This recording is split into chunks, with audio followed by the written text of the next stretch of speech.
झारखंड में कांग्रेस प्रभारी गुलाम मीर अहमद की उपस्थिति में आज पूर्व कांग्रेस नेता ऐनुल हक अंसारी ने घर वापसी की।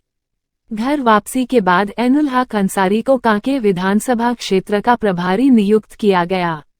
इससे पूर्व कांग्रेस प्रभारी गुलाम मीर अहमद ने माला पहनाकर ऐनुल हक अंसारी का पार्टी में स्वागत किया। मौके पर ऐनुल हक अंसारी ने कहा कि मैं कार्यकारी अध्यक्ष रहते हुए कुछ व्यक्ति विशेष के कारण पार्टी से इस्तीफा दिया था, लेकिन जिस तरह राहुल गांधी देशहित में काम कर रहे हैं उसे देखते हुए मैंने पुनः कांग्रेस में आने का मन बनाया।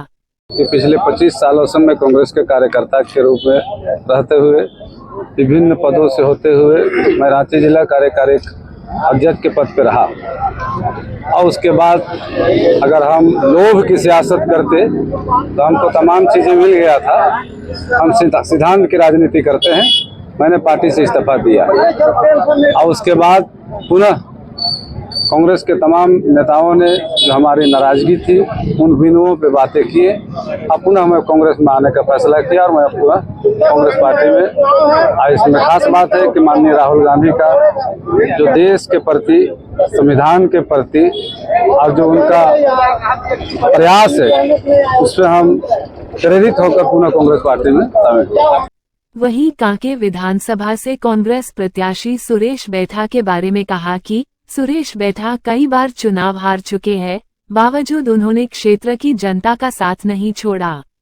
वे लगातार 25 वर्षों से जनता की सेवा में लगे रहे हैं। पार्टी ने उन्हें टिकट देकर एक सच्चे कार्यकर्ता को सम्मान देने का काम किया है और इस बार जनता उन्हें विधानसभा भेजने का मन बना चुकी है। सुरेश बैठा एक ऐसा प्रत्याशी है जो जीता हुआ आज तक कभी नहीं दिखता है। अब भारतीय जनता पार्टी चेहरा बदल के यहाँ पे कैंडिडेट देती है, लेकिन कांग्रेस ने भी ईमानदारी पूर्वक सुरेश बैठा के साथ इंसाफ किया है और सुरेश बैठा का पूरा क्रियाकलाप रहा है कि चाहे वो किसी भी परिस्थिति में गांव घर को नहीं छोड़ा और उसका परिणाम है कि कांग्रेस पार्टी ने उस पर विश्वास किया और शायद यही उसको जीत दिलाएगा। एक एक व्यक्ति से उन्होंने रिश्ता बनाया है। मौके पर गुलाम मीर अहमद ने मीडिया से बात करते हुए कहा कि पार्टी झारखंड में कुल 30 सीटों पर चुनाव लड़ रही है। एक सीट कांग्रेस पार्टी ने गठबंधन के सीपीआई नेता विनोद सिंह के लिए छोड़ दिया है। साथ ही उन्होंने ये भी कहा कि कांग्रेस पार्टी 28 सीटों पर क्लीन स्वीप कर रही है। देखिए, हम तो 31 सीटों पर लड़ने का था, जिसमें हमने एक सीट यूनिलेटरली सीपीआईएम के विनोद सिंह जी को मतलब छोड़ दिया, तो बाकी 30 सीटों पर हम लड़ रहे हैं। और जो अभी तक हमारा असेसमेंट है, अभी तो हालांकि नॉमिनेशन ही हो रहा है, 2-1 सीटें हमारी थोड़ी गड़बड़ा रही, जहां पर रिबेल्स का मामला है या त्रिकोणात्मक की बात आ रही है। बाकी 28 सीटों पर हम एकदम इस वक्त मतलब हमारी उम्मीद है कि 28 सीटों पर हम बहुत अच्छी तरह से चुनाव लड़ रहे हैं।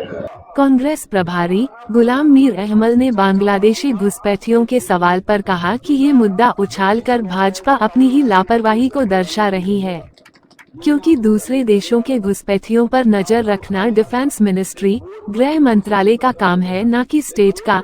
अगर कोई घुसपैठिया बांग्लादेश से है तो उसको रोकने या उसको रजिस्टर करने की जिम्मेदारी किसकी है? आखिरकार वो एक मुल्क है, दो मुल्कों के दरमियान जो सेफ्टी होती है वो डिफेंस मिनिस्ट्री के पास होती है। अगर कोई आया तो वो इंटरनल सिक्योरिटी देश की देखता है। तो क्या उन्होंने 10 साल में उनके डिफेंस मिनिस्ट्री ने या उनके होम मिनिस्ट्री ने कोई ऐसा केस रजिस्टर किया है? ये खाली चुनाव में इस तरह से हवाई वो फिर अपनी गलतियां खुद तस्लीम कर रहे हैं। जो भारत सरकार 11 साल अब उनके होने जा रहे हैं, तो जो जिम्मेदारी उनकी है उसी पर सवाल खड़ा कर रहे हैं। वही हेमंत सोरेन सरकार थोड़ी ना बॉर्डर पर जाकर के वहाँ रख रखाव करेगी।